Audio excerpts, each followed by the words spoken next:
ఏ parameter చూసుకున్నా గత ప్రభుత్వాలకి గత 5 సంవత్సరాలకి 14, 19, 24 ఏ పారామీటర్ చూసుకున్నా హైలో ఉన్నాం. కారణం అదే, మాటలతో కాకుండా చేతలతో చేశాం కాబట్టి. 2 సంవత్సరాలు కోవిడ్ ఉన్నప్పటికీ కూడా పరిపాలన అంతా కూడా ప్రపంచం అంతా కూడా నాట్ ఓన్లీ ఆంధ్రప్రదేశ్ దేశం ప్రపంచం అంతా కూడా స్టాండ్ స్టిల్ అయిపోయింది. అయినప్పుడు కూడా ఏ ఒక్కరికి ఇబ్బంది లేకుండా కార్యక్రమాలు చేసుకొచ్చాం.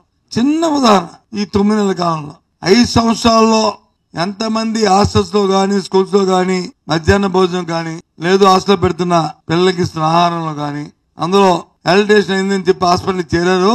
గత 5 సంవత్సరాలు జరిగిన ఇన్సిడెంట్ కంటే ఎక్కువ జరిగాయి ఈ 9 నెలల కాలంలో. లెక్క పెట్టమండి, మోసం కాదు చెప్పమనండి. 5 సంవత్సరాల కాలంలో ఎన్ని ఇన్సిడెంట్లు జరిగాయో అంతకంటే ఎక్కువ జరిగాయి ఈ 9 నెలల కాలం. ఎందుకు జరిగాయి? సరైన పర్యవేక్షణ, ఈ ప్రభుత్వం పట్ల భయం, భక్తి వాళ్ళకి లేకపోవడం వల్ల. ఏం తప్పు జరిగితే ఎంతసేపు, ఏం జరిగితే అది వైసీపీ అంటే అది ఒక అదురు కింద అయిపోతుంది. అది మానుకోండి, ఇంక అయిపోయాయి. వైసీపీ అని పేరెత్తే మాట అయిపోయాయి. ఇంకెంతకాలం ఈ రాంభజన?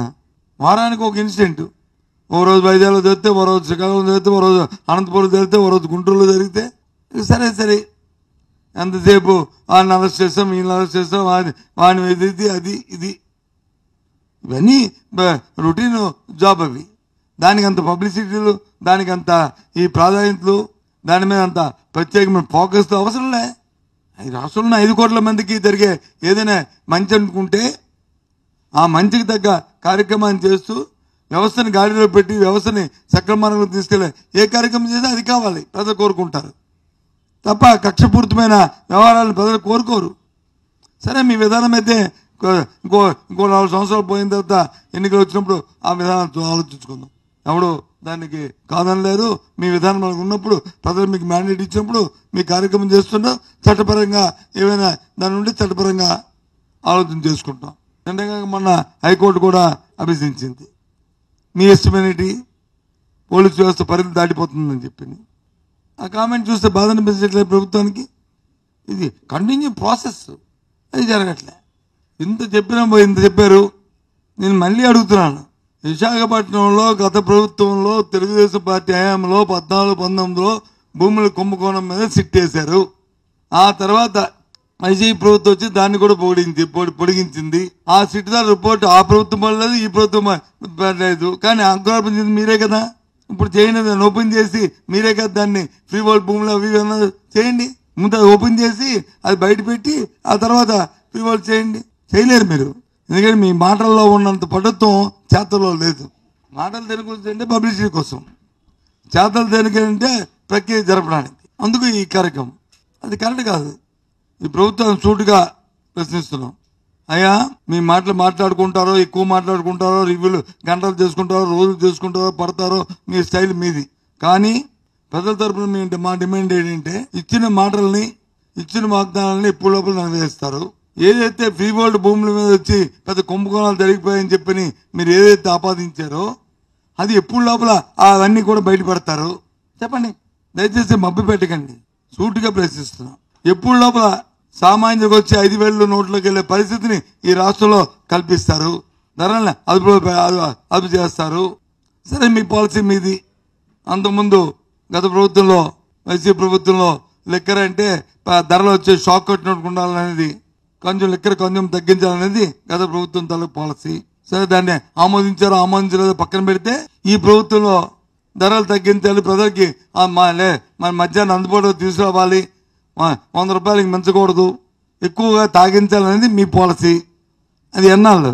ఓ నెల రోజుల ఈ మీ తాలూకు విధానం ఎన్నాళ్ళు? అంతే కదా. 8 నెలలైంది. మళ్ళీ నిందా మనం చూసాం పత్రికలో, మళ్ళీ 10-15% పెంచామని చెప్పింది. అది ఏమవుతుంది?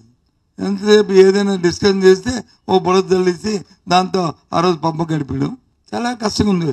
సామాన్యుడి తాలూకా మనుగడ చాలా కష్టంగా ఉంది. మనం జరిగిన పండుగ అయితే ఎవరికి ఇంట్లో పండుగలు లేవు, బోసిపోయే మార్కెట్ అంతా కూడా. ఎందుకు? ప్రజల దగ్గర కొనుగోలు శక్తి తగ్గిపోయింది. నేనేది చెప్పడం మీకే తెలుసు. మీ గత సంవత్సరం మీ ఇంట్లో మీరెంత మీ ఫ్యామిలీ కోసం మీరు ఎక్స్పెండ్ చేశారు, ఈ సంవత్సరం ఎంత ఎక్స్పెండ్ చేశారు, తద్వారా ప్రభుత్వానికి ఎంత జిఎస్టీ వచ్చిందో గత సంవత్సరం, ఈ సంవత్సరం ఎంత వచ్చిందో అంకెలే చెప్తున్నాయి.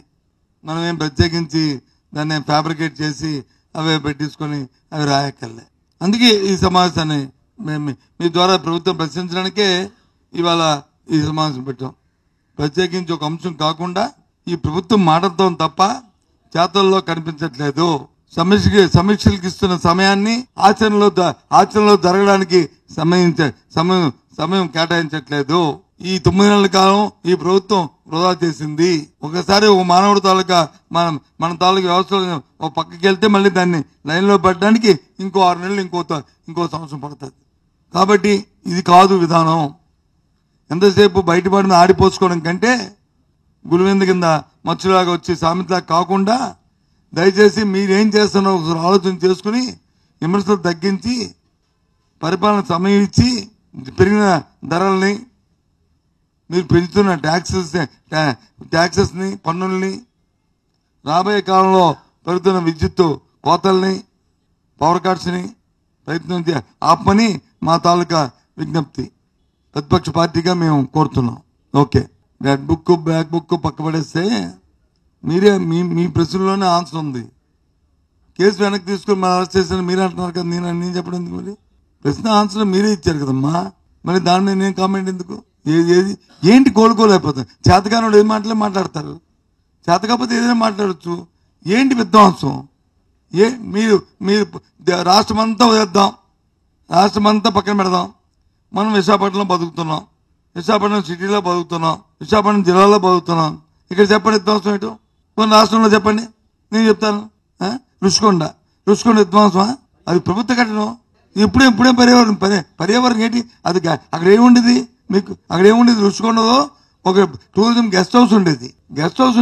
ఇప్పుడు గెస్ట్ హౌస్ కట్టాం, ఇప్పుడు కట్టడం కట్టాం.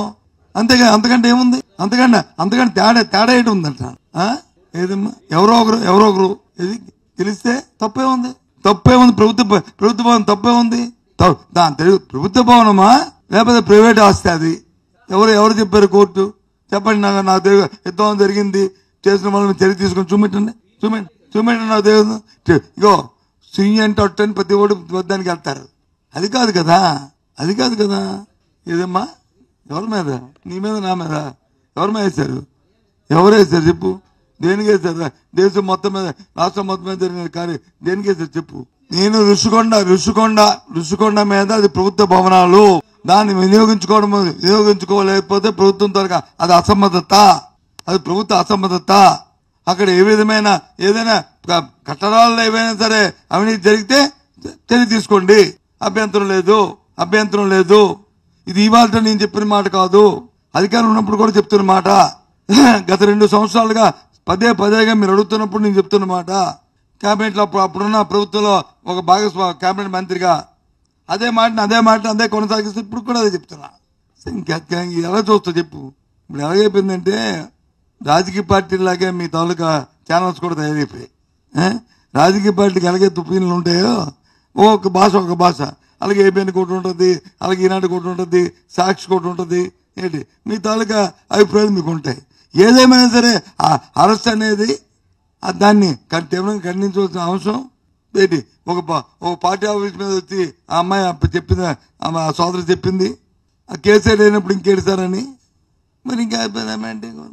Subscribe to Social TV Telugu for more videos. Hit the bell icon for faster updates.